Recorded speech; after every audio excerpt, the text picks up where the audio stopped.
Assalamualaikum warahmatullahi wabarakatuh. Waalaikumsalam warahmatullahi wabarakatuh. Alhamdulillahilladzi kana khairan musliman wa buruja wa ja'ala fiha sirajan wa qamaran munira la ilaha illallah wa asyhadu anna sayyidana Muhammadan abduhu wa rasuluhu la nabiyya wa rasulah ba'dah. Segala puji bagi Allah Rabbul Alamin yang telah memberikan kita nikmat banyak sekali sehingga Allah Subhanahu wa taala memaklumkan wa in ta'uddu nikmatallahi la tuhsuha. Kalau kalian ingin menghitung nikmat Allah, sungguh tak akan sanggup. Sehingga nggak ada kata yang pantas kita ucapkan kecuali alhamdulillahirabbil alamin. Salawat beserta salam kepada baginda Abdullah. Allahumma shalli ala sayyidina Muhammad wa ala alihi. Assalamualaikum warahmatullahi wabarakatuh. Baiklah, Ustaz Azamadi kami hormati. Dan Gimana Ustaz? Nggak ada. Suaranya kecil banget ya, suara antum. Dengar nggak? Nah, ini baru jelas.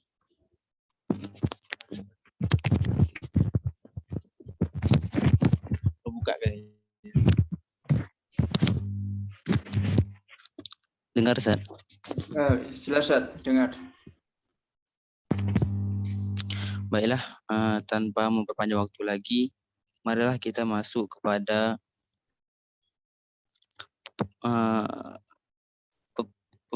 pertemuan yang ke-6 pada matan kitab Safiinatul Najah yang ditulis oleh Syekh Sumair ya Al-Hadrami yang lahir di Yaman, Hadramaut.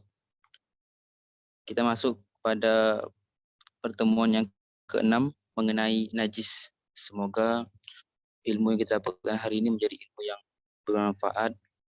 Allahumma inni Allahumma inna nas'aluka ilman nafi'an wa rizqan thayyiban wa amalan mutaqabbalan. Kepada Ustaz kami persilakan dengan segala hormat. Jazakumullah khairan atas waktunya Ustaz Adrian. Bismillahirrahmanirrahim. Assalamualaikum warahmatullahi wabarakatuh. Innal hamdalillah nahmaduhu wa nasta'inuhu wa nastaghfiruh wa na'udzu billahi min shururi anfusina wa min sayyiati a'malina. May yahdihillahu fala mudilla lahu wa may yudlil fala hadiya lahu. Wa asyhadu an la ilaha illallah wahdahu la syarika lahu wa asyhadu anna sayyidana Muhammadan abduhu wa rasuluh. Allahumma salli wa sallim wa barik ala sayyidina Muhammad wa ala alihi wa sahbihi ajma'in. Amma ba'du. Teman-teman sekalian yang dirahmati Allah Subhanahu wa taala, alhamdulillah pada malam hari ini kita dapat berkumpul di Zoom di majelis ilmu ini dengan keadaan sehat walafiat. Semoga kita semuanya termasuk orang-orang yang istiqomah di jalannya, istiqomah menuntut ilmu, karena orang yang menuntut ilmu akan dimudahkan Allah Subhanahu wa taala menuju jannahnya. Salawat dan salam kita curahkan kepada Nabi besar kita, Nabi Muhammad sallallahu alaihi wasallam yang telah memperjuangkan agama ini hingga sampai kepada kita. Teman-teman sekalian yang dirahmati Allah Subhanahu wa taala, dari Al-Hasan Anil Hasani qala Rasulullah sallallahu alaihi wasallam man ja'ahul mautu wa huwa yatlubul ilma man ja'ahul mautu wa huwa yatlubul ilma liyuhyiya bil islam fa bainahu wa bainal nabiyyina darajatun fil jannah. Hadis riwayat Imam Ad-Darimi dalam musnadnya. Dari Al-Hasan bahwasanya Rasulullah sallallahu alaihi wasallam bersabda, barang siapa yang datang untuk manja'ahul mautu, barang siapa yang kematian itu mendatanginya, wa huwa yatlubul ilma, sedangkan ia sedang menuntut ilmu, fa huwa yatlubul ilma, sedangkan ia sedang menuntut ilmu, liyuhyiya bil islam, untuk menghidupkan Islam. Jadi dia menuntut ilmu niatnya untuk menghidupkan Islam, niatnya untuk mendakwakan Islam, untuk menyebarkan Islam. Fabainahu, maka antara dia wa bainan nabiyina, antara dia dan antara para nabi, darajatun, satu derajat fil jannah, di dalam surga. Jadi keutamaan orang yang menuntut ilmu itu sangat besar sekali. Selain mendapatkan pahala dari Allah Subhanahu wa taala, juga di surganya kelak akan bersama para nabi, yaitu derajatnya selisih hanya satu. Karena apa? Karena para ulama itu warasatul anbiya. Rasulullah bersabda, al-ulama'u warasatul anbiya, bahwasanya para ulama adalah pewaris para nabi, yaitu pewaris ilmunya para nabi ya di para ulama tersebut. Mustahil kita sebagai seorang muslim menjadi ulama kalau kita tidak menuntut ilmu.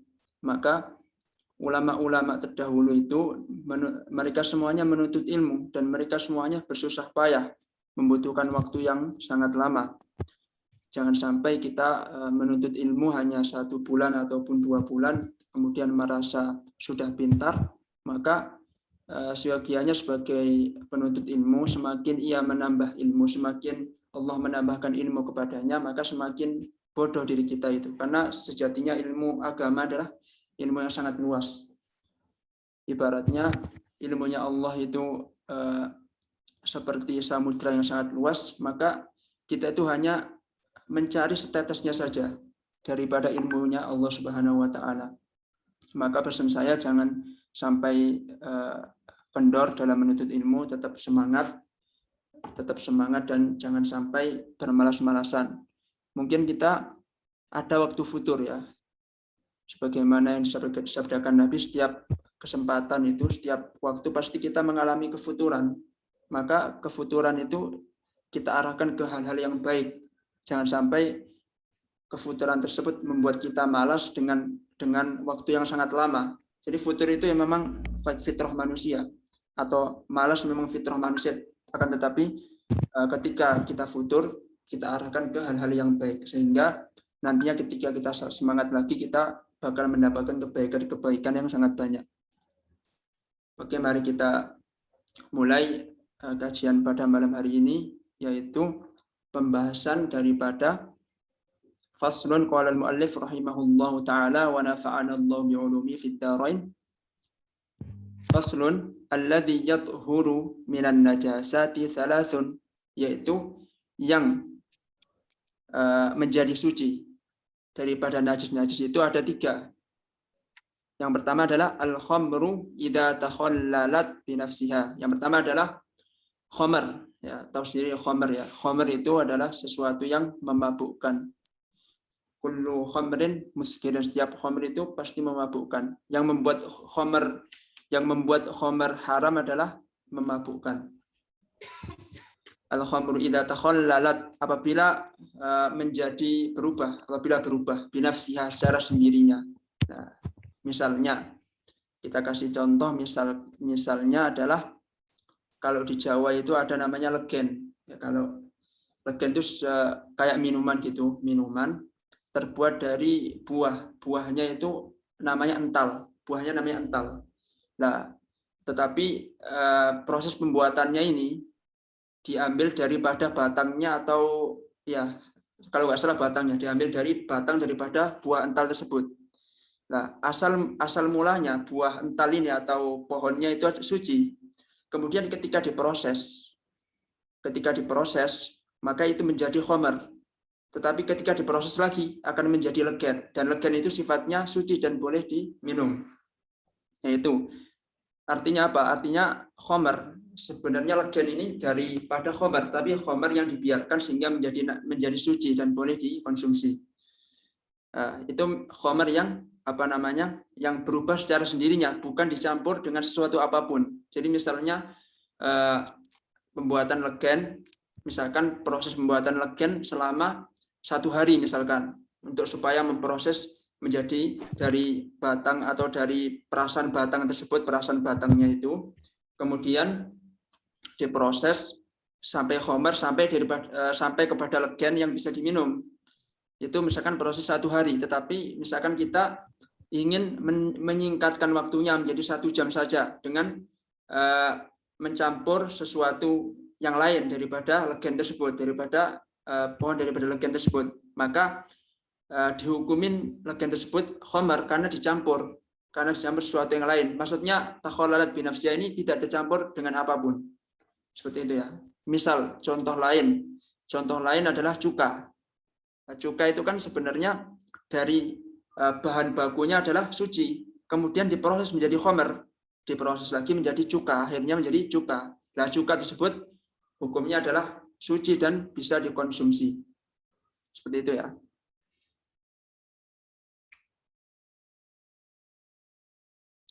Contoh lain, misalkan anggur. Anggur kalau misalkan kita minum itu kan anggur kita blender kemudian menjadi jus kan boleh diminum. Tetapi ketika dibiarkan akan menjadi selama 3 bulan atau selama 1 bulan lah akan menjadi khamar. Ya contoh-contoh seperti itu. Jadi intinya al-khamru idza takhalat nafsiyah ini khamar yang dibiarkan sehingga menjadi suci, tidak tercampur dengan suatu apapun. Kemudian yang kedua, yang menjadikan suatu yang najis menjadi suci adalah wajildul mayyitati, yaitu kulit daripada bangkai idza dubiqa, apabila disamak. Nah, di sini pada suatu hari Nabi Muhammad SAW itu berjalan di suatu tempat, kemudian melihat kambing yang tergeletak mati. Artinya kambing tersebut sudah menjadi bangkai. Dan bangkai itu hukumnya adalah najis. Semua bangkai di dunia ini hukumnya najis kecuali bangkai manusia, bangkai ikan, dan bangkai belalang. Nah, 3 itu aja yang masih suci, yang lainnya najis. Nah, kemudian Rasulullah menyuruh sahabatnya menguliti kulit daripada kambing tersebut dan menyamaknya. Menyuruh para sahabatnya untuk menyamaknya. Artinya apa? Artinya walaupun sudah menjadi bangkai, itu kulit daripada bangkai tersebut bisa dan boleh untuk digunakan, boleh artinya untuk dibuat, misalkan dipakai untuk di bahan baku tas atau bahan baku baju dan lain sebagainya. Wajildul mayyitati idza dubiqa. Nah, bagaimana cara menyamaknya? Di dalam mazhab Syafi'i, cara menyamak hewan atau bangkai itu dengan cara pertama membersihkan lemaknya. Jadi ketika habis dikulitin, maksudnya diambil kulitnya saja, diambil bagian luarnya. Kan kambing atau sapi biasanya kalau kurban kan cuma diambil, biasanya dikulitin dulu sebelum dibagikan dagingnya. Nah, dikulitin dulu, kemudian setelah dikulitin dihilangkan lemaknya dulu, kemudian di atasnya atau di luar daripada kulit kambing tersebut dihilangkan pula bulunya. Nah, kalau sudah hilang lemaknya dan hilang bulunya, maka dihukumin kulit tersebut dari najis, yaitu dari bangkai menjadi suci karena sudah disucikan dengan disamak. Nah, seperti itu ya. Nah, kalau mazhabnya Imam Syafi'i itu harus dibersihkan lemaknya dan bulunya. Nah, di sini ada perbedaan pendapat di antara Imam Syafi'i dan Imam Malik. Kalau Imam Syafi'i wajib membersihkan lemak dan bulunya.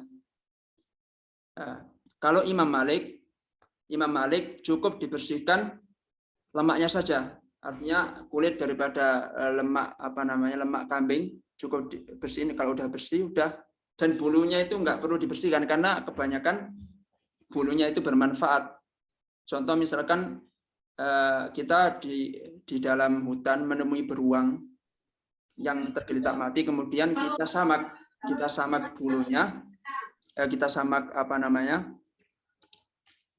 kulitnya. Nah, itu cuman kita bersihkan lemaknya saja, bulunya dibiarin. Karena menurut mazhab Maliki yang membuat najis itu hanya lemaknya doang. Jadi lemaknya dihilangin, kemudian tinggal bulu dan kulitnya. Karena bulunya itu mahal. bisa dipakai untuk kalau di luar negeri biasanya dipakai untuk bahan baku jaket. Itu kan biasanya banyak bulunya di di penutupnya itu, yaitu dari bulu hewan. Kemudian pun di dalam mazhab Syafi'i dalam hal ini Imam Hajar al-Asqalani berpendapat bahwasanya misalkan di kulitnya tersebut masih tersisa bulu sedikit, maka dihukumin suci karena kita sudah berusaha mensucikan, tetapi memang bulu tersebut nggak bisa tercabut dan nggak bisa diambil, maka dihukumin suci karena sedikit. Tetapi Imam Ar-Ramli di dalam kitab Nailur Roja ini, Imam Ar-Ramli berpendapat bahwasanya bulu yang sedikit itu yang udah disamak, walaupun sedikit itu tetap najis hukumnya, tetapi najis tersebut sudah dimaafkan. Nah, seperti itu. Najis beda ya antara suci dan najis tapi dimaafkan. Contoh lain najis yang dimaafkan adalah darah yang sedikit. Misalkan darah jerawat. Hukum asli daripada darah itu kan najis, tapi darah yang sedikit itu dimaafkan. Dia tetap najis. Darah jerawat itu tetap najis, tetapi karena sedikit maka dimaafkan. Ya, itulah contoh daripada darah yang dimaafkan. Wasil dulmai tadi idatu biqah, dan kulit bangkai apabila disamak. Kemudian yang ketiga yang yathuru min najasati thalathun wa ma sara hayawanan, dan yang menjadi hidup. Maksudnya menjadi hidup ini apa? Contoh, ada anjing kemudian mengeluarkan kotoran. Kemudian dari kotoran tersebut keluarlah belatung. Maka belatung tersebut dihukumin sebagai hewan yang suci. Karena wa ma sara hayawanan, karena dia hidup. Lah kaedahnya Imam Malik itu dan kaedahnya Imam Syafi'i pula, karena Imam Malik itu kan gurunya Imam Syafi'i. Imam Syafi'i enggak lepas dari Imam gurunya sendiri, yaitu Imam Malik. Dalam hal ini mereka bersepakat bahwasanya ini kaedah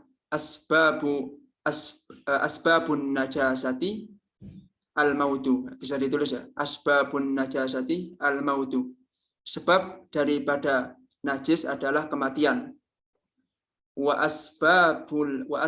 asbabut tuhuru al-hayatu, dan sebab daripada kesucian adalah kehidupan.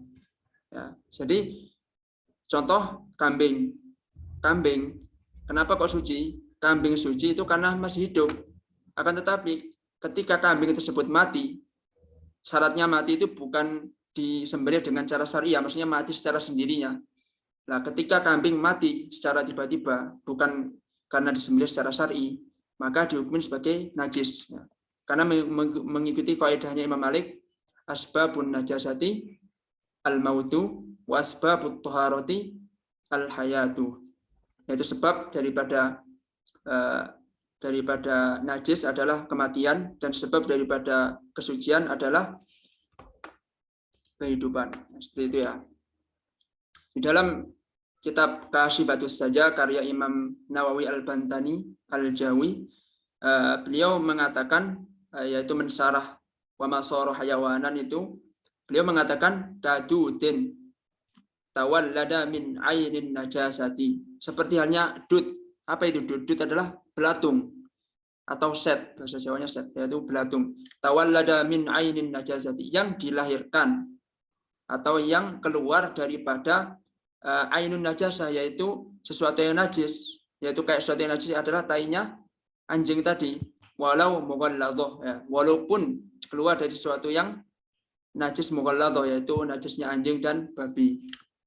Misalkan yang najis belatung yang keluar dari tainya anjing saja suci, apalagi belatung yang keluar dari tainya sapi atau kambing, maka lebih suci lagi. Nah, seperti itu ya.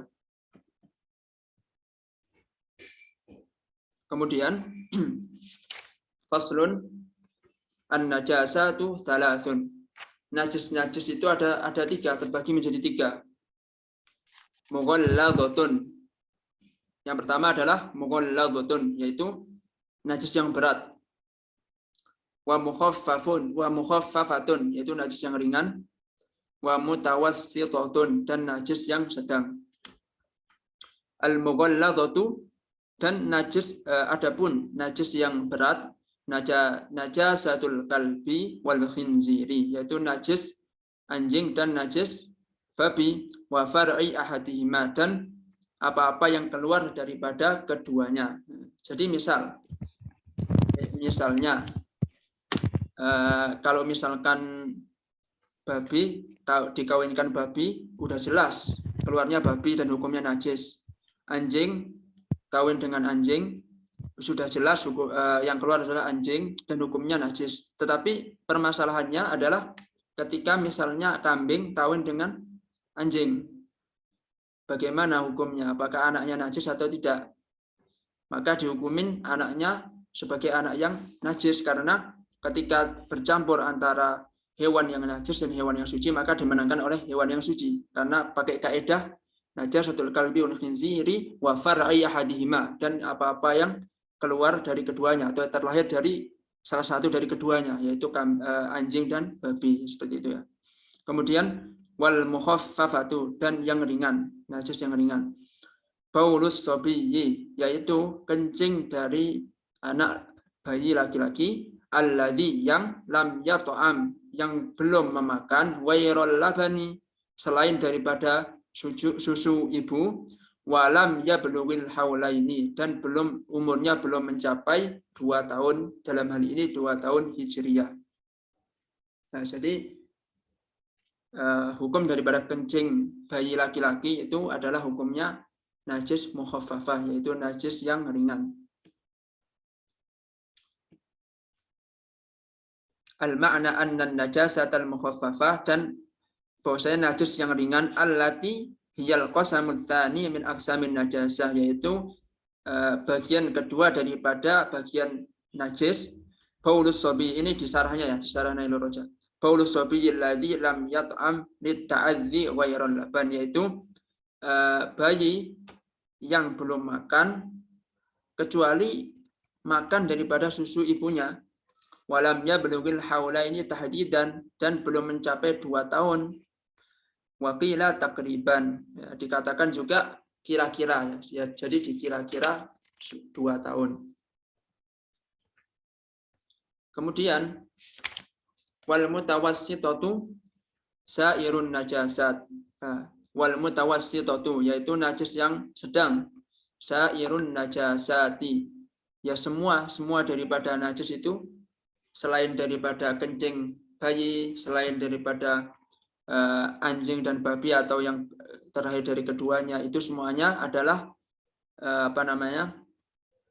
najis yang mutawassithah, yang sedang.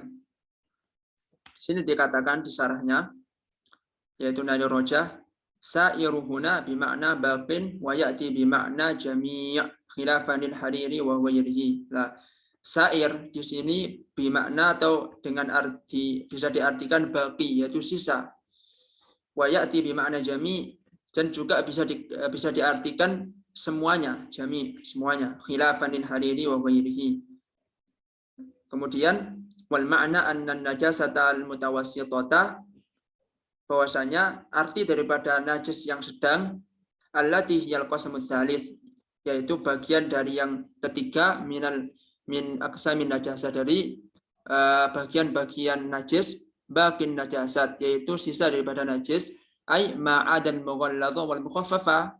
Yang dimaksudkan mutawassithah ini apa? Yaitu selain daripada najis mughalladha, yaitu najis yang berat, yaitu anjing dan babi, wal mukhaffafah, yaitu yang ringan, yaitu najisnya bayi laki-laki yang belum makan kecuali dengan susu ibunya, yang umurnya pun belum nyampe 2 tahun. Jadi syaratnya yang sobi tadi, yang anak laki-laki itu belum makan kecuali susu ibunya. Kemudian yang kedua adalah belum mencapai 2 haul atau 2 tahun hijriyah.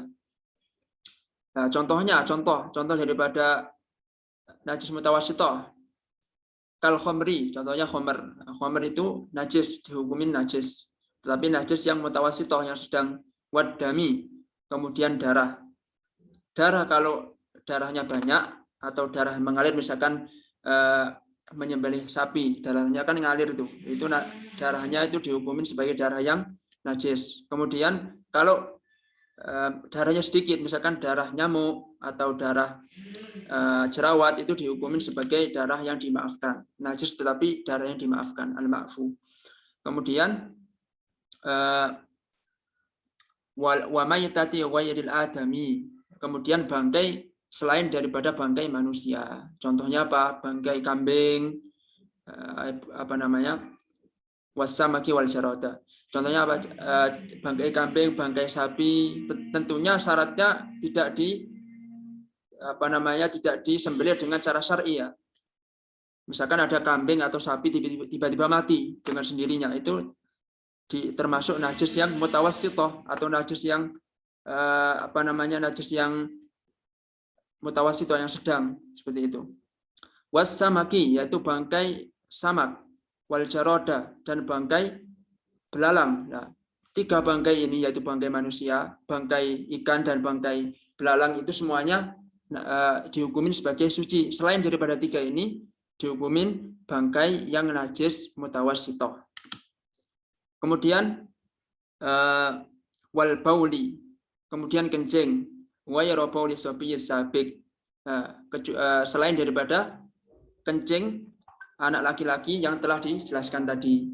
Jadi misalkan kencing sapi, kemudian kencing kencing manusia, kencing kambing, itu semuanya termasuk juga kencingnya bayi perempuan. Itu termasuk najis yang mutawassithah, yang sedang. Wal madhi, yang termasuk najis mutawassithah adalah al madhi.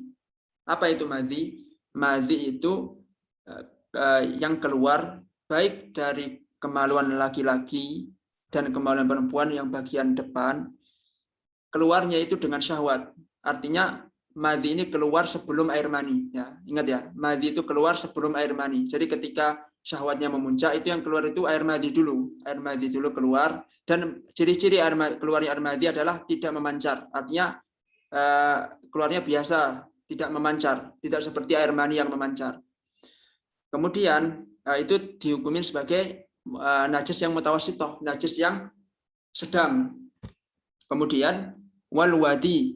Nah, dan wadi. Wadi ini cairan juga yang keluar, baik laki-laki maupun perempuan, keluarnya itu setelah air kencing. Air wadi itu keluar setelah air kencing. Atau air wadi juga bisa keluar ketika seseorang sedang kecapean. Itu bakal keluar air wadi. Dan ciri-cirinya itu tidak memancar. Jadi keluarnya biasa saja, tidak memancar. Kemudian warrawthi. Warrawthi ini bisa diartikan kotoran yang keluar dari dubur atau keluar dari kemaluan bagian belakang, atau bisa diartikan tai, ar-rawthu. Itu najis yang mutawassithah.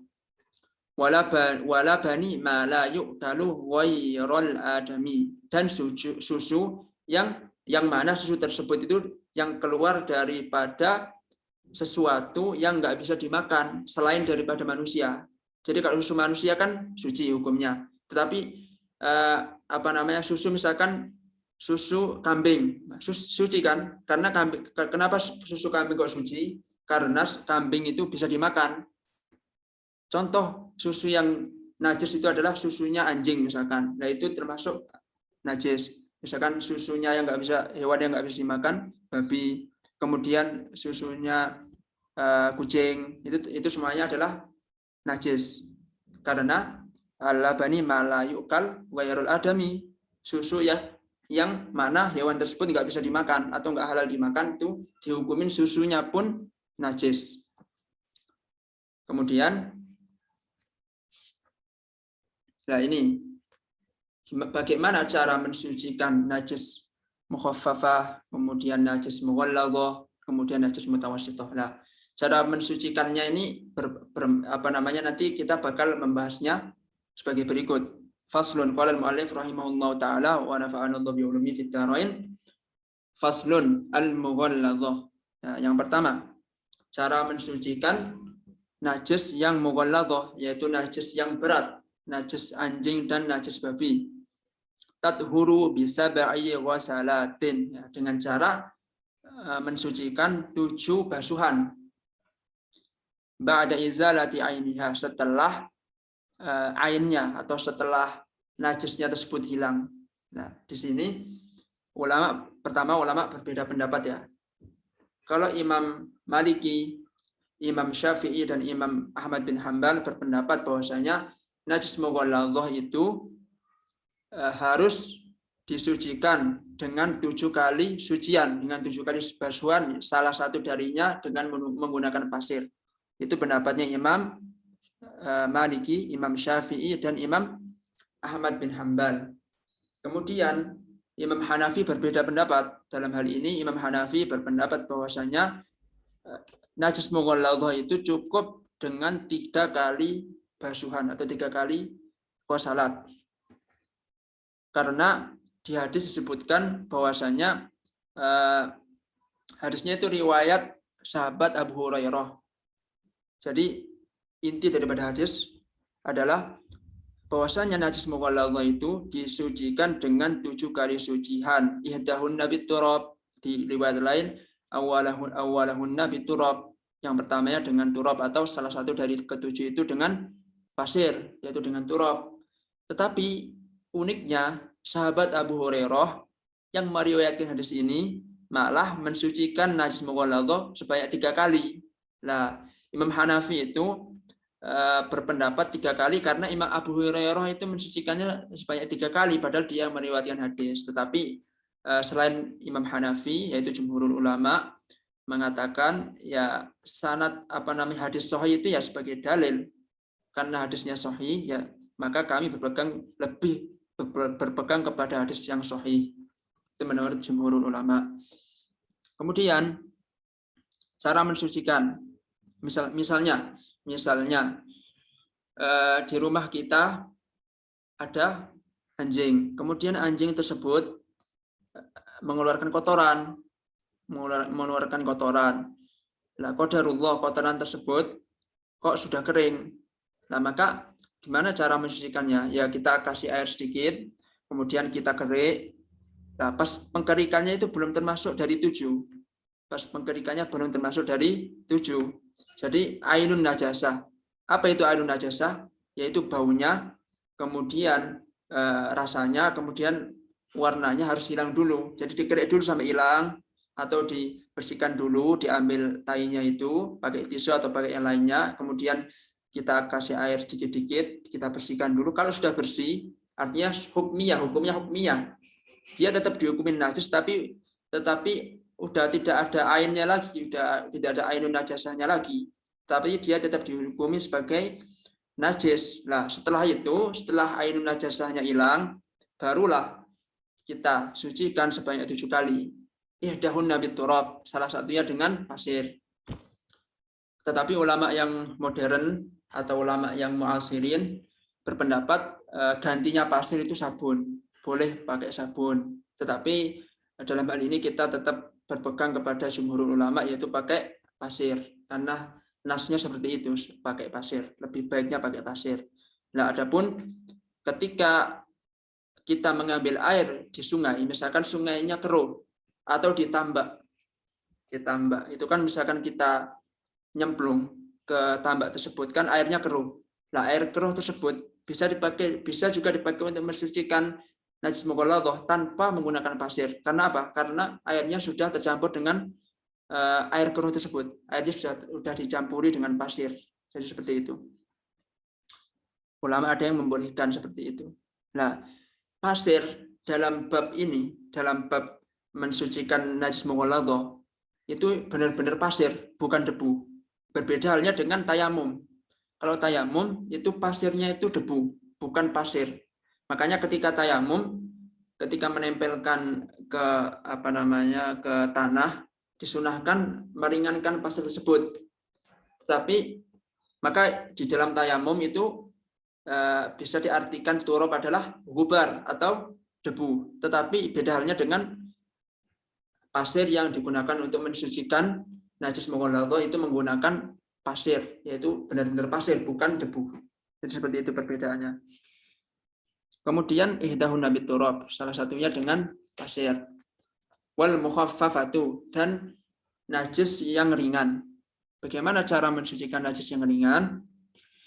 tathuru bi rasyil ma'i 'alaiha, yaitu dengan cara mensucikan, mensucikannya dengan cara menciprati dengan air ke najis tersebut. Nah, jadi misalnya adik kita, misalkan ada bayi yang kencing, kira-kira kencingnya adalah setengah cangkir kecil, kira-kira. Nah, maka cara mensucikannya itu kita mengambil air suci lebih dari setengah cangkir, ya, harus lebih dari setengah cangkir. Kemudian kita cipratkan ke najis tersebut. Sambil mencipratkan najis tersebut, sambil menghilangkan airnya. Apa itu airnya? Airnya adalah sambil menghilangkan baunya, menghilangkan warnanya, dan menghilangkan rasanya. Nggak perlu dicoba ya. Jadi nggak perlu dicoba dan dikira-kira saja. Nah, seperti itu. Ma'al ghalabati wa izalati ainiha, bersamaan dengan menghilangkan ainnya. Nah, kita lihat syarahnya di kitab Nailur Raja. Al-ma'na annal hukma fin najasatil mukhaffafah. Arti bahwasanya hukum dari najis yang mukhaffafah itu adalah annahu yakfi fi tathhiri ma tanajjasa biha, yaitu cukup dengan membersihkan apa-apa yang najis darinya. Rasyuhu bima'in, yaitu dengan cara mencipratkan dengan air, ya ummuhu wa yaumuruhu, yang mana air tersebut itu mayoritas. Jadi air tersebut itu lebih banyak daripada najisnya. Seperti itu ya. Tadi saya contohkan, kalau misalkan kira-kira najisnya bayi laki-laki itu adalah setengah cangkir, maka kita harus mengambil air sebanyak lebih dari 3 cangkir untuk mencipratkan kepada najisnya supaya menjadi suci lagi. Coba dengan mencipratkan. Bagaimana kalau najis mukhaffafah itu disucikan dengan mengaliri air, atau disucikan benar-benar dicuci atau dibasahi, dialiri dengan air, maka itu lebih baik karena menghilangkan najis. Karena lebih menghilangkan najis, tapi di dalam ulama berpendapat bahwasanya cukup dengan menciprati. Karena apa? Kenapa? Mungkin timbul pertanyaannya. Kenapa kok bayi laki-laki itu cukup kencingnya itu cukup diciprati, sedangkan bayi perempuan itu harus dicuci? Nah, karena apa? Karena bayi laki-laki itu banyak tingkahnya, banyak memberatkan, lebih memberatkan. Mengasuhnya itu lebih memberatkan seorang ibu daripada bayi perempuan. Banyak pola, banyak tingkah, bayi laki-laki itu banyak tingkah. Maka sebagai peringanan, kata para ulama, yaitu cukup dengan rasyul ma. Itu alasan kenapa kok bayi laki-laki cukup dengan diciprati air, dengan bayi perempuan harus disucikan dengan air, harus dialiri dengan air, seperti itu. Kemudian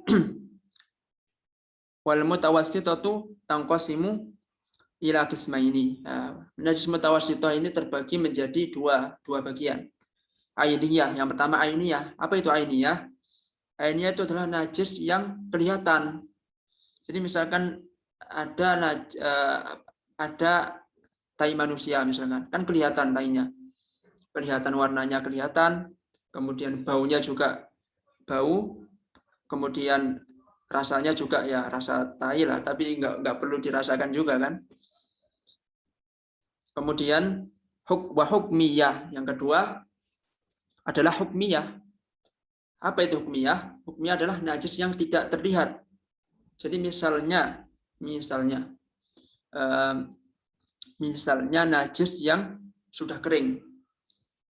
Misalnya ada pakaian, kemudian terkena najis. Sudah lama, sudah 1 hari, kan najisnya kering dan tidak terlihat najisnya. Itu termasuk najis hukmiyah. Warnanya juga tidak kelihatan, kemudian baunya sudah tidak bau lagi, kemudian rasanya pun sudah tidak rasa najis lagi, maka itu dihukumin sebagai najis hukmiyah. Nah, ini masing-masing ada cara untuk membersihkannya, berbeda. Najis ainiyah dan hukmiyah itu berbeda cara mensucikannya. Al-ainiyatu allati laha launun. Nah, al-ainiyah, najis ainiyah itu yang ciri-cirinya adalah ada warnanya. warihun dan baunya, ada baunya, wa ta'mun dan ada rasanya. Fala budda, maka diharuskan min izalati launiha, diharuskan untuk membersihkan warnanya, warihiha dan baunya, wa ta'miha dan rasanya. Nah, jadi ketika ada najis yang ainiyah, yaitu najis yang kelihatan, maka harus dibersihkan dulu, harus dibersihkan ainnya atau najisnya tersebut. Wal hukmiyah hiya allati la launa wala riha wala ta'ma laha. Hukmiyah itu yang tidak ada warnanya, kemudian tidak ada baunya, kemudian tidak ada rasanya. Yakfika jaryul ma'alaiha, maka cukup dibersihkan dengan mengaliri air di atasnya.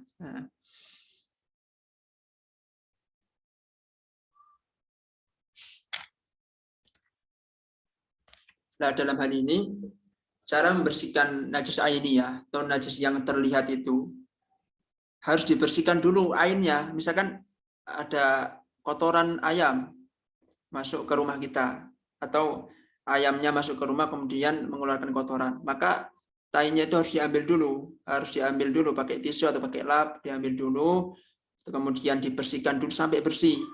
Nah, ketika bersih itu sebenarnya masih najis, tapi najisnya hukmiyah. Nah, cara membersihkan najis hukmiyah itu ya tinggal diguyur air sekali. Tetapi disunahkan 3 kali. 3 kali itu sunnah, tetapi wajibnya adalah sekali, diguyur air sekali. Dah. Dalilnya adalah ketika itu seorang badui kencing di masjid. Udah saya sampaikan di pertemuan kemarin.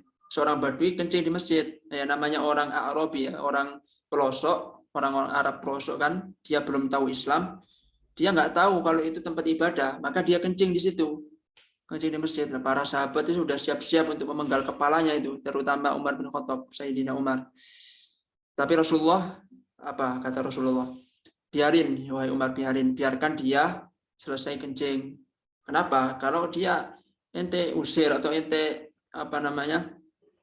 ente sakiti dia, maka kencingnya itu akan tersebar kemana-mana. Maka sebaiknya dibiarin saja.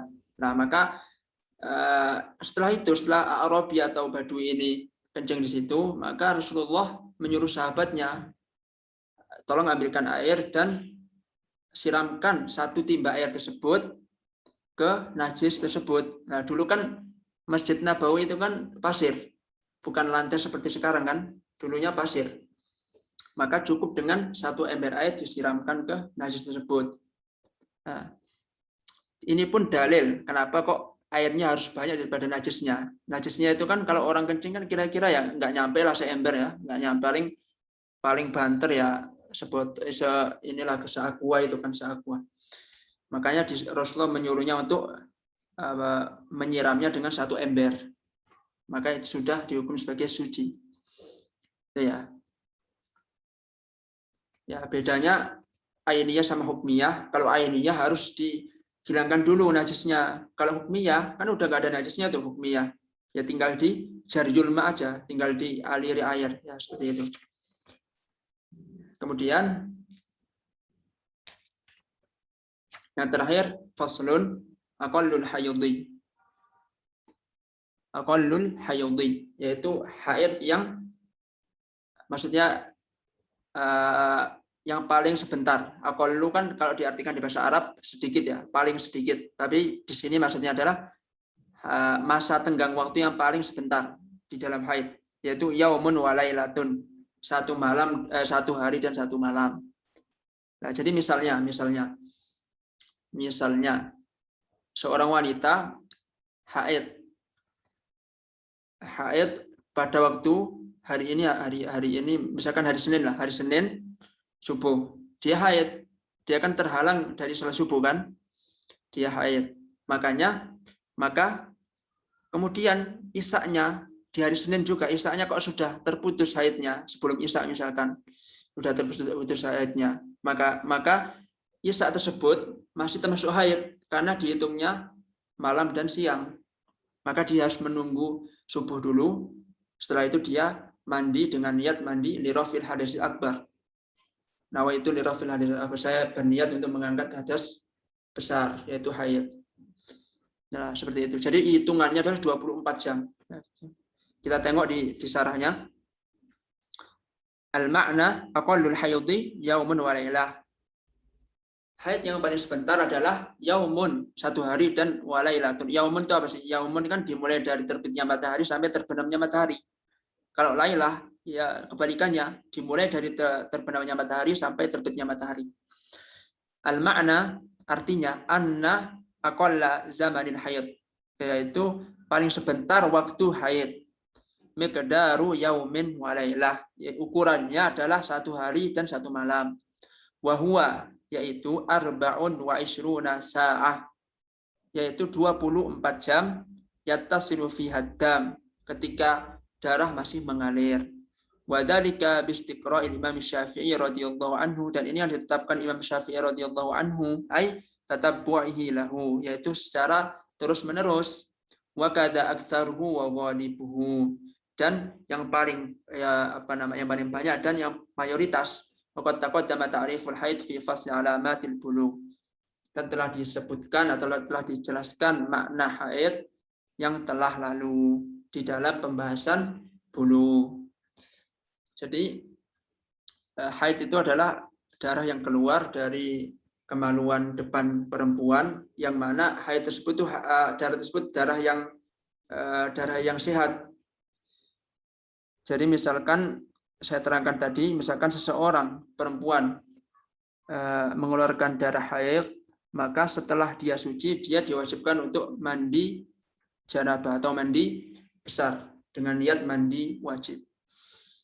Wa ghalibuhu, yang dimaksud wa ghalibuhu ini adalah waktu yang banyak wanita itu haid adalah situn, 6 atau 7. Nah, mayoritas daripada wanita itu haidnya hanya 6 atau 7 hari.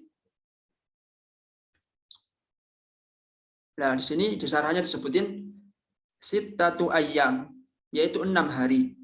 Aw sab'atu ayyamin, atau 7 hari, bilayalaiha, dengan 2 malam tersebut, yaitu dengan malamnya. Jadi enggak hanya 7 hari atau 6 hari, tetapi dihitung pula 6 dan 7 malamnya. Seperti itu. Misalnya, misal seseorang wanita, kita ambil contoh yang 7 hari saja biar gampang. Contohnya seorang wanita haid pada tanggal haid pada hari Ahad, atau tanggal pengambangannya tanggal 1 lah, gampangnya tanggal 1. Tanggal 1 subuh dia haid. Kemudian pada tanggal 7 ba'da isya atau ba'da maghrib, qadarullah, kok darah haidnya itu berhenti, maka kalau mau mandi silahkan, tapi jangan diniatin mandi janabah dulu, karena dia masih termasuk malam, jadi dihabiskan malam dulu sampai subuh. Nah, baru subuh baru mandi haid dengan niat lirafil hadasil akbar, kemudian baru dibolehkan sholat subuh. Seperti itu ya. Nanti kalau kurang jelas bisa ditanyakan nanti di sesi tanya jawab. Nah, itu yang paling banyak kaum wanita haidnya adalah 6 hari dan 7 hari. Nah, timbul pertanyaan, kenapa sih laki-laki kok juga dianjurkan atau diwajibkan untuk mempelajari haid ini? Ya karena laki-laki juga nanti bakal mempunyai istri, dan nanti harus tahu bagaimana keadaan istri. Kan kalau ketika istri haid kan biasanya suka marah dan lain sebagainya. Yang si suami ini harus perhatian seperti itu. Kalau suami nggak tahu hukum haid atau nggak tahu miqdarul haid, ukuran lamanya haid, hukumnya haid, dia bakal ngawur. Nanti ketika haid malah dijimai, kan itu suatu hal yang dosa besar. Makanya pentingnya bagi seorang laki-laki juga mempelajari haid. Kalau perempuan sudah tentu wajib untuk mempelajari haid. Kalau laki-laki juga wajib juga. Karena itu, agar supaya ketika mempunyai pasangan bisa saling mengerti seperti itu. Kemudian wa aktsaruhu. Maksudnya aktsaruhu di sini adalah batas maksimal waktu haid. 15 yauman bilayaliha, yaitu 15 hari dengan malamnya. Jadi nggak ada orang haid itu 17 hari, nggak ada. Jadi batasnya adalah 15 hari. Yang paling sedikit tadi 1 hari 1 malam. Kemudian yang paling banyak adalah 15 hari. 15 hari, 6 atau 7 hari. Dan yang paling yang paling batasan yang paling banyak, bukan yang paling banyak, yang paling maksimal orang wanita yang haid itu adalah 15 hari. Lebih daripada 15 hari itu tidak disebut dengan haid. Mari kita lihat syarahnya. Anna aktsara zamanil haidhi, bahwasanya paling maksimal waktu haid adalah 15 yauman bilayaliha, yaitu 15 hari dengan malamnya. Dengan malamnya. Yattasala fiha dam amla, baik darah tersebut mengalir ataupun sudah berhenti. Nah, jadi misalnya kita kasih contoh terus biar paham teman-teman sekalian. Misalnya ada seorang wanita, dia haid nih di tanggal 1, kan tanggal 1 sebelum subuh, jam 3 lah, jam 3 sebelum subuh kan, jam 3, tanggal 1 jam 3. Kemudian qadarullah dia haid itu selama 15 hari. Nah, ketika masuk 15 hari, kalau di kalender Islam itu kan masuk maghrib kan sudah masuk sudah berganti hari kan. Nah, qadarullah maghrib masuk hari ke-15. Maghrib masuk hari ke-15. Dia kok sudah terputus haidnya, maka dalam jangka waktu 1 malam tersebut itu masih dihitung sebagai orang yang haid, ya. Masih dihitung sebagai orang yang haid. Maka dia harus menunggu sampai subuh. Dia harus menunggu sampai subuh atau terbitnya matahari, baru dia mandi janabah, kemudian setelah itu zuhurnya baru boleh sholat. Seperti itu ya. Zuhurnya baru boleh sholat.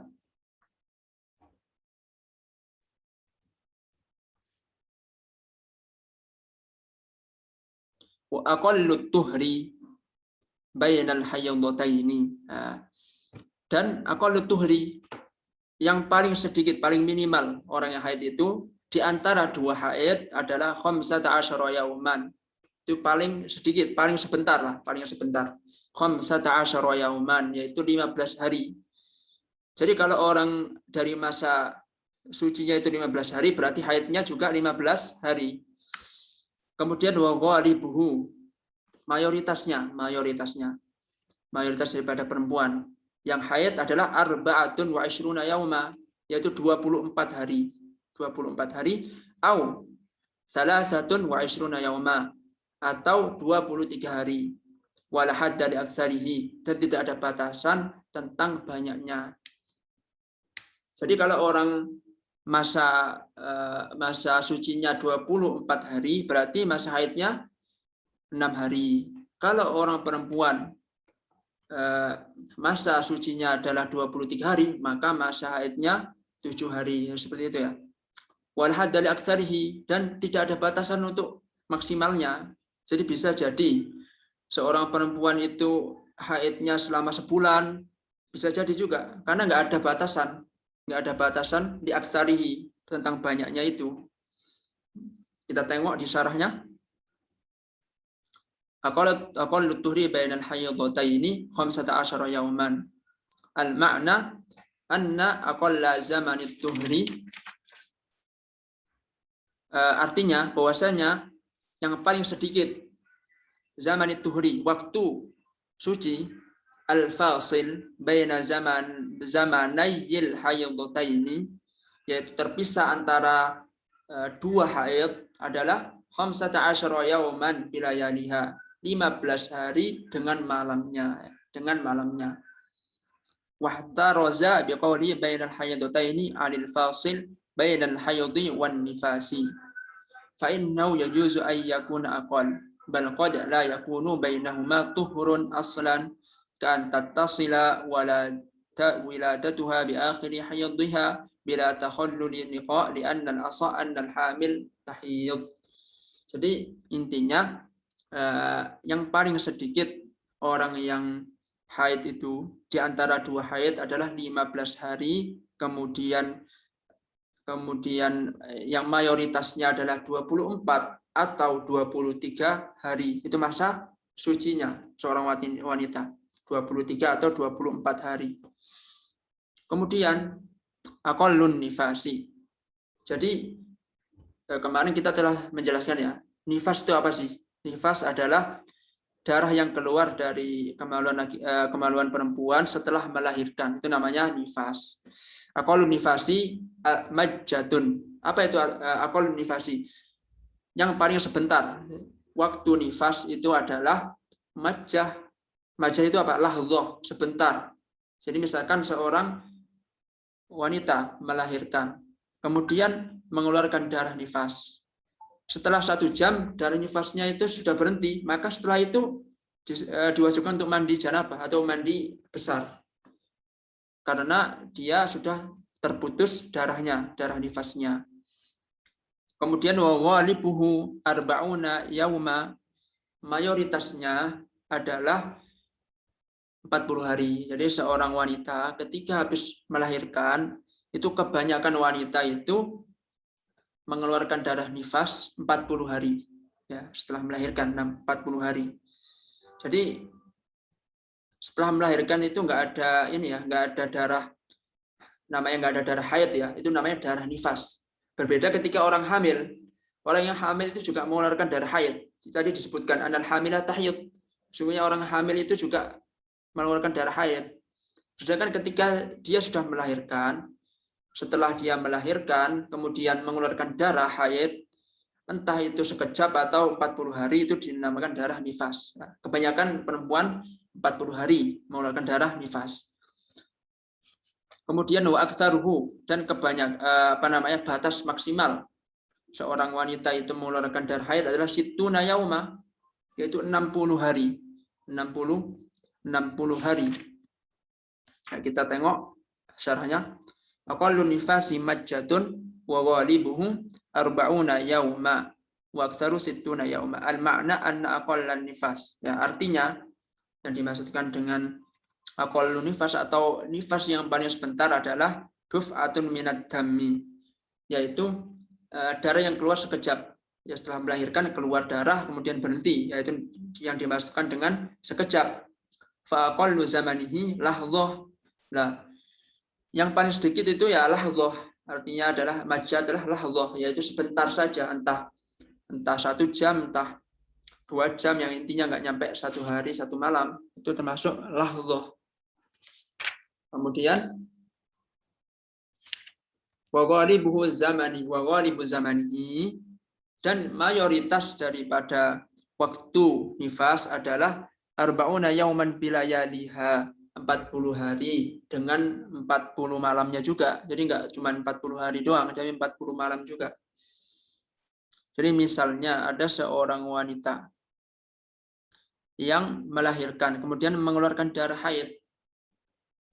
Selama 40 hari itu mengeluarkan darah terus, selama 40 hari. Misalkan dari tanggal 1 Muharram, pakainya Muharram ya, 1 Muharram, kemudian sampai 10 Safar baru berhenti darahnya.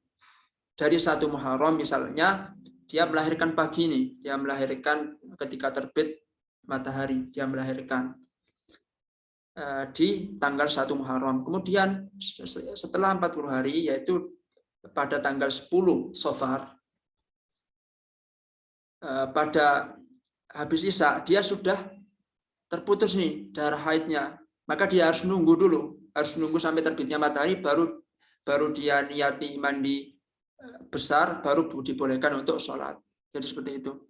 Jadi selama 40 hari itu nggak boleh sholat ya. Seorang wanita yang mengeluarkan darah nifas maupun haid nggak boleh sholat, diharamkan untuk sholat.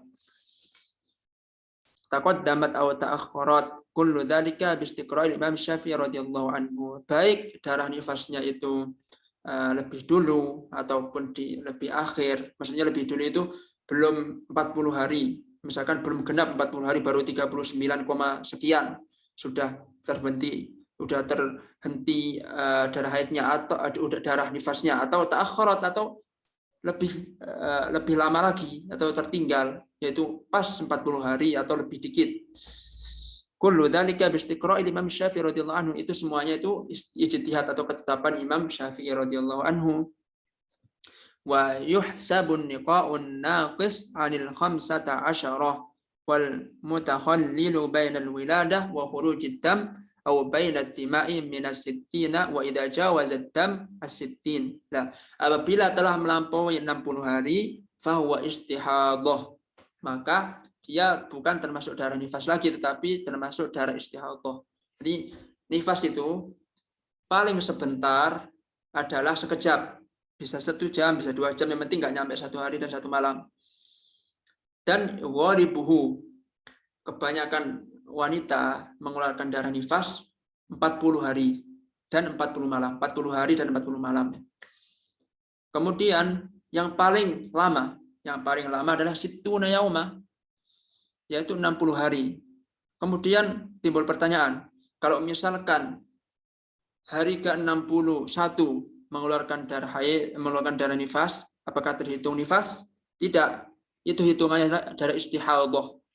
Darah istihadah yaitu darah yang keluar selain daripada darah haid dan darah nifas. Mungkin hanya itu yang kami sampaikan. Kurang lebihnya kami mohon maaf sebesar-besarnya. Mungkin setelah ini kita tanya jawab. Kami kembalikan kepada moderator. Ini pembahasannya lebih cepat daripada kemarin ya Ustaz ya.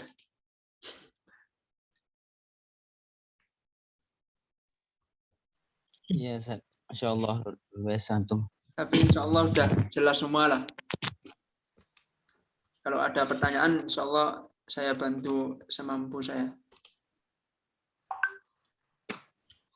Baik, syukur kepada Ustadz Azan Mahdi telah menjelaskan kepada kami tentang bab toharoh ya. Ini udah sampai akhir kan bab toharoh. Pekan depan insya Allah kita masuk kitabus shalah, bab sholat. Kepada yang lain dipersilakan untuk bertanya kepada Ustaz Azan Mahdi. Mungkin ada unek-unek atau ada masalah yang belum diketahui. Baik, Abdul Halim. Assalamualaikum warahmatullahi wabarakatuh.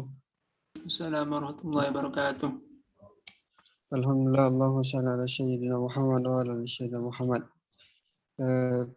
Kami ucapkan syukran jazakumullah kepada moderator dan Ustadz yang telah memberikan materi tentang toharoh. Baiklah, di sini ada beberapa pertanyaan yang ingin saya tanyakan. Tadi di mana Ustadz menjelaskan bahwasannya kulit dari bangkai binatang apabila yang telah disamakan itu akan menjadi suci. Nah, kemudian yang ingin tanyakan bagaimana dengan kulit anjing atau babi. Nah, yang kedua, apakah darah yang keluar dari luka itu termasuk najis yang bisa dimaafkan? Nah, kemudian apa hukum sholat kita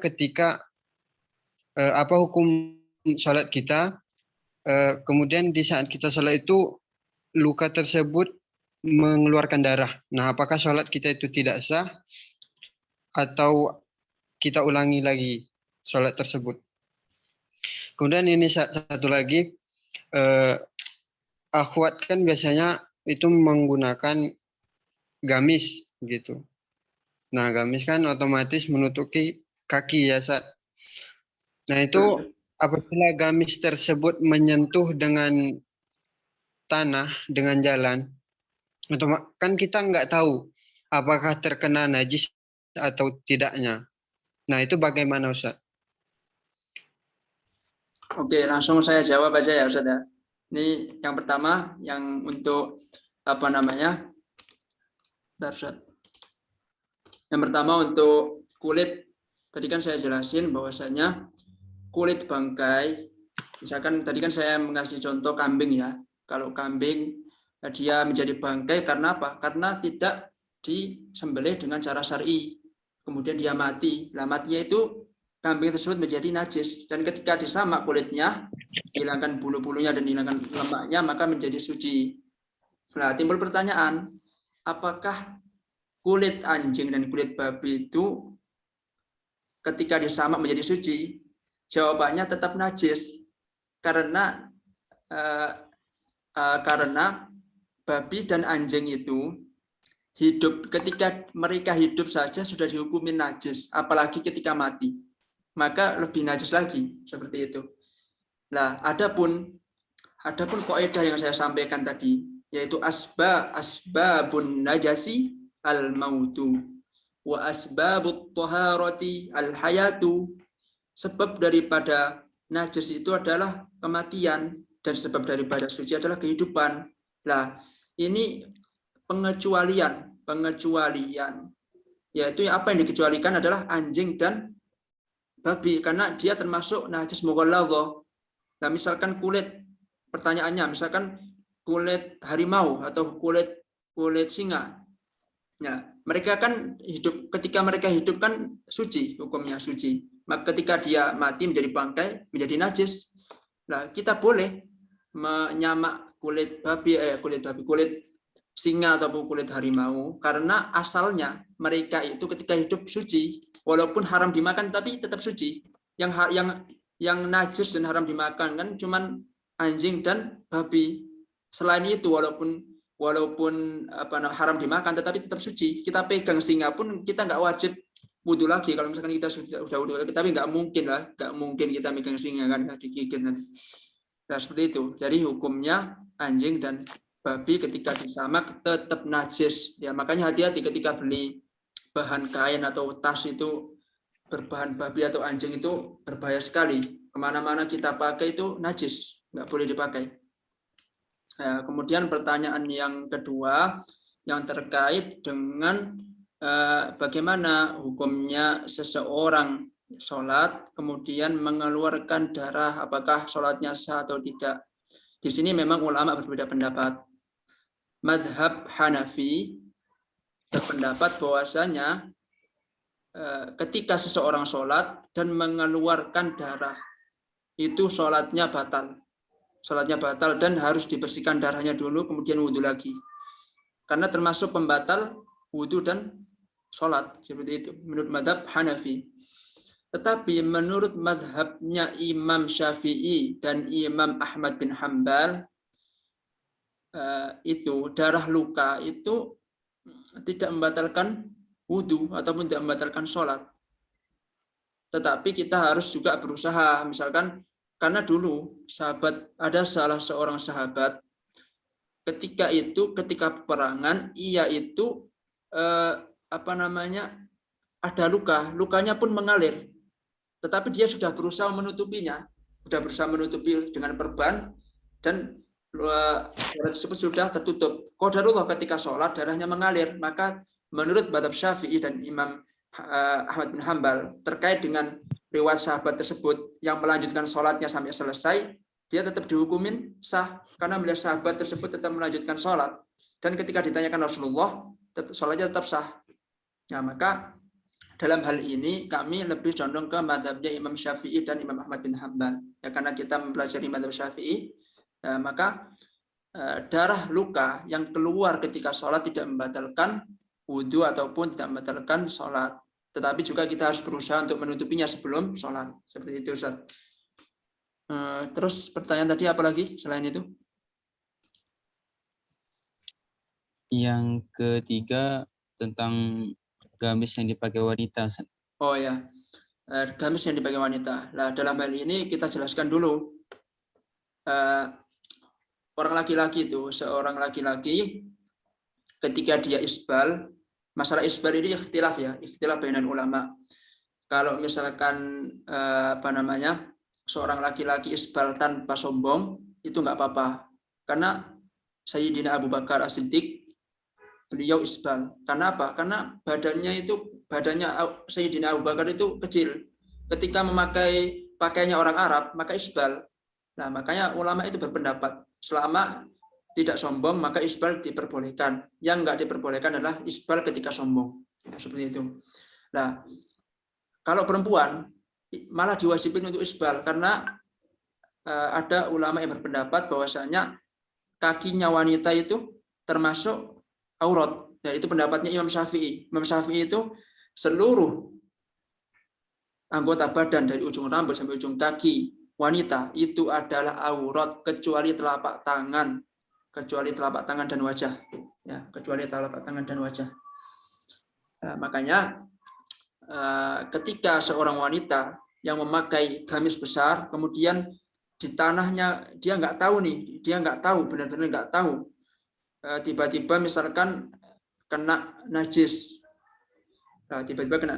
kemudian dipakai untuk sholat. Bagaimana sholat hukumnya? Maka Rasulullah pernah bersabda, kainnya wanita itu ketika terkena najis, maka dia akan disucikan dengan tanah setelahnya. Ya, maka tidak mengapa ketika seorang wanita tidak mengetahui kalau itu terkena najis kemudian dipakai untuk sholat, kecuali udah terang-terangan di gamisnya itu sudah terkena misalkan tai ayam, kan najis tai ayam tuh. Kemudian sebelum dia sholat atau sebelum dia wudhu, dia tahu tuh ada tai ayam yang terkena jubahnya, tapi dia malah nggak mensucikannya, malah wudhu dan sholat. Nah, itu yang sholatnya batal seperti itu. Tetapi ketika dia mensucikan dulu, membersihkan najisnya dulu, kemudian dia sholat, maka sholatnya tetap sah. Ya seperti itu, Ustaz. Ada yang lain? Baik, kepada yang lain, menurut Triani, Sukma, atau Dwi Nirmalasari ingin bertanya, Ustaz. Karena kita jarang nih dapat momen hebat bersama Ustaz Azan Madin. Hebat tuh antum, Ustaz, ngajak teman-teman. Baik, Ustaz, pengen bertanya sedikit. Itu tadi kan mengenai dengan isbal itu boleh asalkan tidak sombong. Ya, nah, maksud yang sombong di sini itu yang sombong seperti apa? Ya, yang dimaksudnya udah, Ustaz? Udah. Oh ya, saya jawab ya. Nah, yang dimaksudnya sombong ini seperti apa? Nah, dahulu para raja Romawi maupun Persia, mereka itu berpenampilan atau memakai pakaian yang sangat panjang sampai pakaiannya itu sampai tanah, dan itu menunjukkan kesombongan. Nah, itulah yang dilarang Rasulullah. Sombong itu maksudnya, wah, pakaian saya bagus dengan celana isbal itu lebih keren, menjadi gagah. Itu kan menunjukkan kesombongan. Yang dimaksud sombongnya seperti itu. Dia merasa kalau pakai baju celana isbal itu lebih keren daripada nggak isbal. Itu sombong termasuknya. Nah, adapun kalau misalkan celana kita terlanjur panjang, tetapi kita biasa saja, mau pakai celana isbal ya biasa saja, mau pakai celana nggak isbal juga biasa saja, itu nggak sombong namanya. Yang maksud sombong itu adalah menyerupai para raja Romawi dan Persia ketika dia memakai pakaian yang besar, pakaian yang bagus, dia menyombongkan diri. Karena apa? Karena pakaiannya panjang dan menjulur sampai tanah. Seperti itu. Karena para ulama dulu itu, termasuk Imam Nawawi, berpendapat demikian. Jadi isbal itu nggak apa-apa selama nggak sombong. Yang nggak boleh, yang haram itu ketika isbal dan sombong. Ya jangankan isbal ya, orang yang nggak isbal pun ketika sombong pun dosa. Misalnya kita nggak isbal, wah saya lebih sunnah daripada orang-orang di luar, karena orang-orang di luar mayoritas isbal, saya sendiri nggak isbal. Itu termasuk sombong loh, itu termasuk juga dosa orang seperti itu. Ya orang yang nggak isbal saja ketika sombong, dia berdosa kok, apalagi orang isbal sombong. Seperti itu, Ustaz. Oke, jazakallahu atas jawabannya.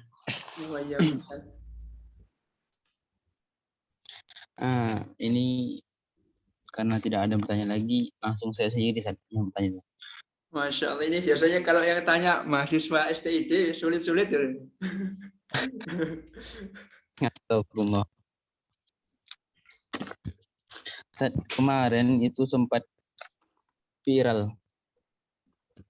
mengenai dai-dai yang beberapa tahun ini baru pulang dari Arab lah kan istilahnya kan, mengenai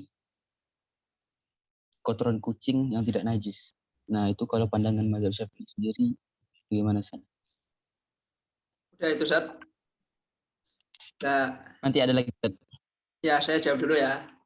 Iya. Nah dalam hal ini Ustaz Andrian, kalau dalam mazhab memang ulama itu berbeda pendapat ya. Ada kalau yang disepakati ulama adalah apa namanya? Bentar, seperti ini dulu. Yang disepakati ulama adalah kotoran hewan yang enggak bisa dimakan, maksudnya yang haram dimakan.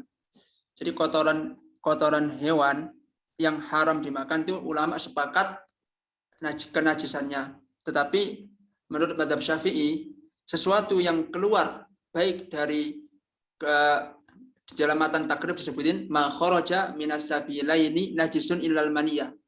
Sesuatu yang keluar dari dua lubang baik depan maupun belakang itu najis kecuali mani.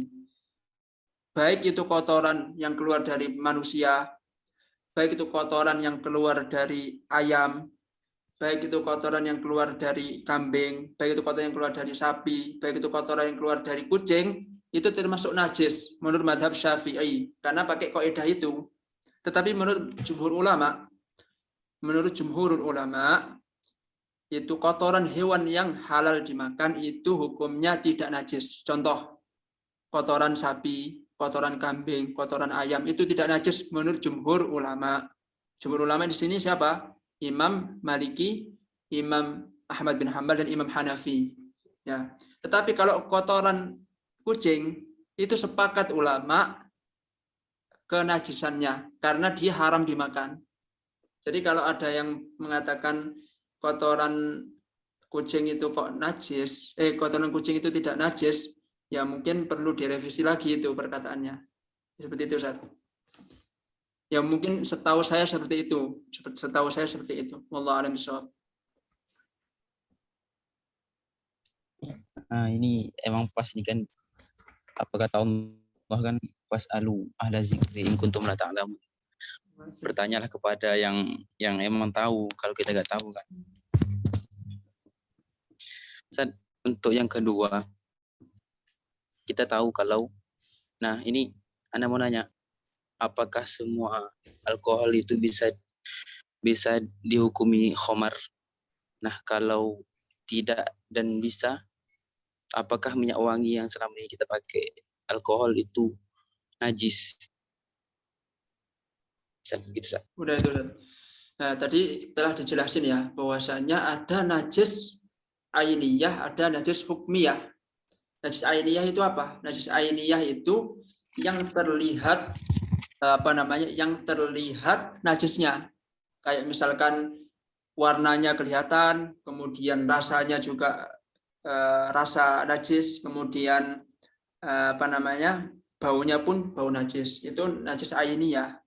Kemudian najis hukmiyah yang tidak terlihat. Pertanyaannya, alkohol itu najis atau tidak? Nah, di sini alkohol itu termasuk najis yang hukmiyah. Karena alkohol kan asalnya kan khamar. Asalnya kan khamar, dari khamar. Nah, kemudian menjadi alkohol. Itu najis yang hukmiyah, najis yang tidak terlihat. Najis yang tidak terlihat. Nah, adapun dia tetap dihukumin najis alkohol itu. Nah, di sini para ulama itu memang berbeda pendapat ya tentang bagaimana hukumnya parfum yang ada alkoholnya, apakah dia najis ataupun tidak. Tetapi karena kita membahas fikih Syafi'i, maka sesuatu yang ada alkoholnya itu tetap dihukumi najis. Maka untuk kehati-hatian kita sebaiknya memakai parfum yang tidak ada alkoholnya. Itu lebih selamat, Ustaz. Yang tidak ada alkoholnya. Walaupun ada ulama yang membolehkan untuk memakai parfum yang ada alkoholnya dengan alasan khamar itu, alkohol itu atau khamar menjadi haram ketika diminum. Ketika diminum baru menjadi haram dan najis. Tapi ketika dipakai selain itu, misalkan dipakai untuk kedokteran atau dipakai untuk minyak wangi itu tidak ada masalah. Jadi memang perbedaan seperti itu biasa, Ustaz. Jadi mau ngambil pendapat yang mana silahkan. Jadi memang ada dua pendapat. Ada yang membolehkan, ada yang tidak membolehkan. Seperti itu, Ustaz. Oke, siap. Allah. Yang ketiga, ini kan sampai kita menunggu waktu habis. Yang ketiga itu pernah dulu karena mikirnya gini, kalau cuman satu gelas yang dijilat anjing, mungkin kita bisa membasuhnya dengan 7 basuhan kan, dan ditambah dengan debu. Nah, kalau yang terkena jilatan anjing itu banyak, sampai 20 gelas gitu kan, apakah bisa kita campur air sama debu langsung, kita basuh sekaligus? Oh, kalau Yang seperti ya tadi pertanyaan itu kan misalkan ini kan ada misalkan satu gelas dijilatin anjing, itu kan wajib mensucikannya 7 kali. Ya bagaimana kalau misalkan 20 gelas, apakah setiap gelas 7 kali atau enggak gitu kan maksud antum? Nah, kalau ya kita ini ya berbicara sesuai dengan mazhab kita, yaitu mazhab Imam Syafi'i, ya kita ke-20 gelasnya tersebut ya harus kita sucikan semuanya, masing-masing 7 basuhan. Jadi dengan cara apa? Dengan cara menghilangkan airnya dulu. Jadi antum hilangkan dulu airnya, yaitu air liurnya dulu. 20 gelas itu antum lap dulu, pakai apapun lah yang bisa, pakai tisu atau apa, sampai 20 semuanya hilang. Kemudian antum campur, mau pasirnya mau antum campurin air kemudian diaduk atau mau ditaruh di gelas kemudian diratakan pasirnya, itu terserah. Itu emang terserah, caranya seperti itu juga terserah, monggo-monggo aja gitu. Jadi pokoknya ihdahunna biturab, salah satu basuhan dari 7 itu dengan pasir. Mau awalnya, mau pertengahan, mau terakhir pakai turab nggak ada masalah, tetapi disunahkan untuk yang awal, karena ada riwayat lain awalahunna biturab, seperti itu. Jadi pertama kali dengan pasir. Jadi pertama kali dikasih pasir, kemudian dikasih setiap gelas harus 7 kali basuhan. Seperti itu, Ustaz. Ya memang sulit, tapi gimana lagi, memang fikihnya seperti itu. Kecuali kalau bermadhab Hanafi cukup 3 kali saja. Cukup dikasih pasir, 3 kali basuh sudah selesai setiap gelasnya itu. Tapi kan kita madhabnya Imam Syafi'i, mayoritas di Indonesia. Jadi ketika kena air liurnya anjing yang najis mughaladhah, disucikannya dengan 7 kali basuhan, salah satunya dengan pasir di setiap gelasnya. Seperti itu, Ustaz. Yang selanjutnya itu, andaikan ini ada yang ngechat Ana kan, andaikan dalam gentong yang gede, terus ada seekor anjing yang coba untuk minum, dan alih-alih dia masuk ke dalam gentong itu, menjilat gentong itu. Nah, bagaimana cara mensamanya? Itu gede, Ustaz. Oh, cara mensucikannya. Iya. Oh, cara mensucikan gentong tersebut ya. Jaringan. Iya. Terdengar, Ustaz. Jadi cara mensucikannya, misalkan gentongnya itu kita ambil contoh saja ya. Kalau gentong itu kira-kira ya 50 liter lah, kita ambil contoh aja 50 liter. Ya, itu yang bekas air liur itu, air liur anjing ya dikeluarkan dulu, dibersihkan, kemudian cara membersihkannya kita ambil pasir, kemudian kita campur ke air yang pertama kali itu, atau kita ramukan atau kita sebarkan pasir tersebut ke gentong tersebut. Kemudian kita kasih air yang sekiranya air tersebut itu bisa membersihkan pasir dan najisnya dulu. Kan najisnya tadi udah sebagian hilang kan, karena airnya udah dibuang kan. Nah, itu. Kemudian itu udah termasuk 1 ya, karena ainun najasahnya udah hilang, itu udah termasuk 1. Tinggal hukmiyahnya aja. Hukmiyahnya kalau dalam hal membersihkan najis mughalladhah 7 kali kan. Kalau hukumiyah dalam najis lain kan cuma sekali, cuma 1 siraman. Tapi kalau dalam najis mughalladhah 7 kali. Nah, yang pertama itu 1 kali. 1 kali buang lagi. Itu baru 1 kali ya. Terus kemudian kasih air lagi 1 ember misalkan. Kita ratakan dulu airnya, terus kita buang lagi, baru 2 kali. Terus kita kasih air lagi 1 ember, kita ratakan, kira-kira diratakan aja, diratakan, terus kita ambil, kita buang lagi airnya sampai 7 kali. Seperti itu cara membersihkannya.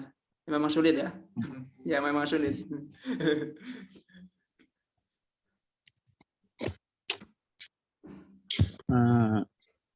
Syukron kepada Ustaz Azan Mahdi, mungkin karena waktu kita sudah jam 10:26.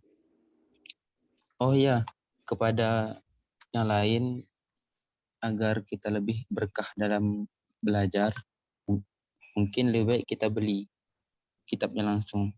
Nah, kita beli kitabnya, terus ketika acara nge-zoom begini, bagi yang ikut, kita buka on cam kita, kemudian menyiapkan alat-alat untuk menulis ilmu. Oh ya, kita lupa tadi untuk buka dengan Al-Fatihah kan? Oh iya. Saya biasanya lupa, Ustaz. Tetapi ya insya Allah Al-Fatihah itu ya bukan suatu yang kewajiban, cuman hak kita kepada mu'alif kan.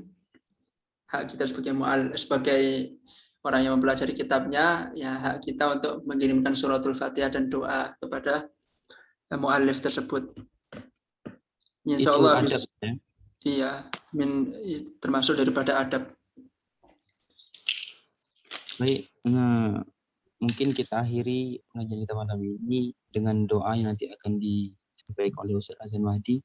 Saya sendiri mengundurkan diri sebagai moderator. Semoga ilmu yang kita dapat kemarin ini bisa kita manfaatkan dan kita sebarkan kepada orang lain. Amin ya rabbal alamin. Assalamualaikum warahmatullahi wabarakatuh. Waalaikumsalam warahmatullahi wabarakatuh. Teman-teman sekalian yang dirahmati Allah SWT, alhamdulillah telah selesai kajian kita pada malam hari ini. Semoga semua apa yang dapat kami sampaikan bermanfaat bagi teman-teman sekalian. Apabila ada kebenaran, itu semuanya datangnya dari Allah. Apabila ada kesalahan, maka itu adalah murni dari kesalahan saya pribadi. Mari kita berdoa supaya ilmu kita bermanfaat. Allahumma salli ala sayyidina Muhammadin fil awwalin, Allahumma salli ala sayyidina Muhammadin fil akhirin, Allahumma salli ala sayyidina Muhammadin fil mala'il a'la ila yaumiddin. Allahumma salli wa sallim wa barik ala sayyidina Muhammad wa ala alihi wa sahbihi ajma'in. Allahumma inna nas'aluka ilman nafi'ah wa rizqan tayyibah wa amalan mutaqabbala. Allahumma inna nas'aluka ilman nafi'ah wa rizqan wasi'ah wa shifaan min kulli da'in. Allahumma aslih lana dinana alladhi wa ismatu amrina wa aslih lana dunyana allati fiha ma'ashuna wa aslih lana akhiratana allati fiha ma'aduna waj'alil hayata ziyadatan lana fi kulli khair waj'alil mauta rahatan lana min kulli syarr. Allahumma la tada' lana dhanban illa ghafartah wa la hamman illa farajtah wa la daynan illa qadaitah wa la hajatan min hawaijid dunya wal akhirati illa qadaitaha ya arhamar rahimin. Allahumma Rabbi shrah li sadri wa yassir li amri wahlul 'uqdatam min lisani yafqahu qawli. Allahumma anta rabbi la ilaha illa anta khalaqtani wa ana 'abduk wa ana 'ala 'ahdika wa 'adika mastata'tu. A'udzu bika min syarri ma sana'tu. Abu'u laka bi ni'matika 'alayya wa abu'u bi dhanbi faghfir li fa innahu la yaghfiru dhunuba illa anta.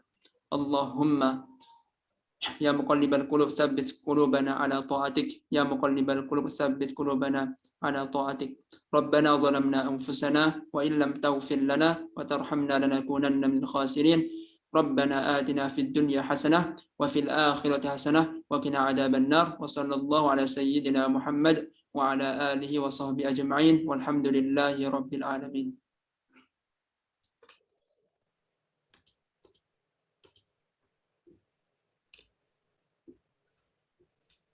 Saya izin undur diri Ustadz Adrian dan teman-teman sekalian. Pekan depan insya Allah kita lanjut lagi di bab sholat insya Allah.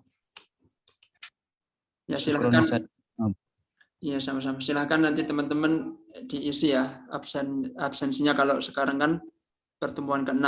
Jadi silahkan diisi, nanti saya share absensinya supaya apa? Supaya absensi kan untuk membuat kita semangat. Jadi bukan berarti kalau tidak diabsen, sebenarnya nggak ada absen pun nggak apa-apa. Cuman absen itu salah satu sarana untuk supaya kita lebih semangat lagi belajarnya. Kan di absen kan kelihatan tuh. Oh, ini yang sering datang, ini yang datang cuma 2 kali atau beberapa kali. Ada pula yang nggak ngisi absen, berarti nggak datang kan gitu. Tapi nggak ada masalah, kita nggak memaksakan seorang untuk menuntut ilmu kan. Yang sadar akan menuntut ilmu kan cuma diri kita sendiri. Jadi kita cuma bisa mengajak seseorang, mau ikut juga silakan, mau tidak juga silakan, itu hak masing-masing. Tapi kan menuntut ilmu kan banyak keutamaannya kan, akan bersama para nabi, itu kemudian pahalanya pun tidak main-main kan, bahkan orang yang mati dalam keadaan menuntut ilmu sama dengan mati syahid kan. Nah, ya silahkan saja nanti teman-teman bisa absennya, dan silahkan link-linknya itu silahkan disebar ke teman-teman yang lainnya, semoga bermanfaat dan menjadi amal jariah. Ya mungkin itu Ustaz.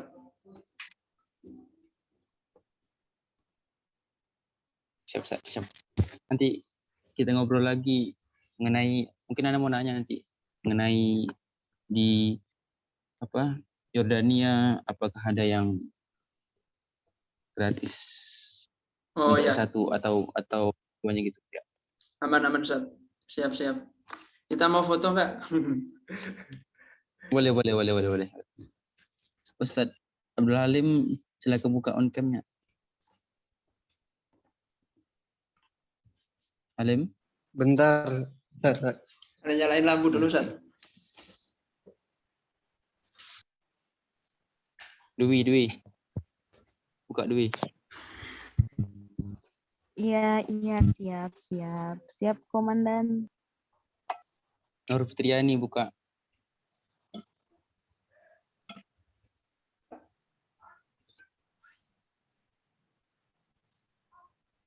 Dwi mahasiswa STID juga toh?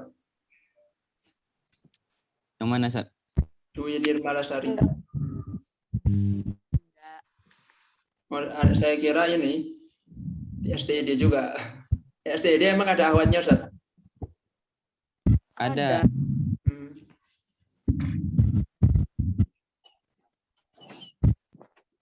Masya Allah. Ustaz Halim. Apa kabar Ustaz Halim?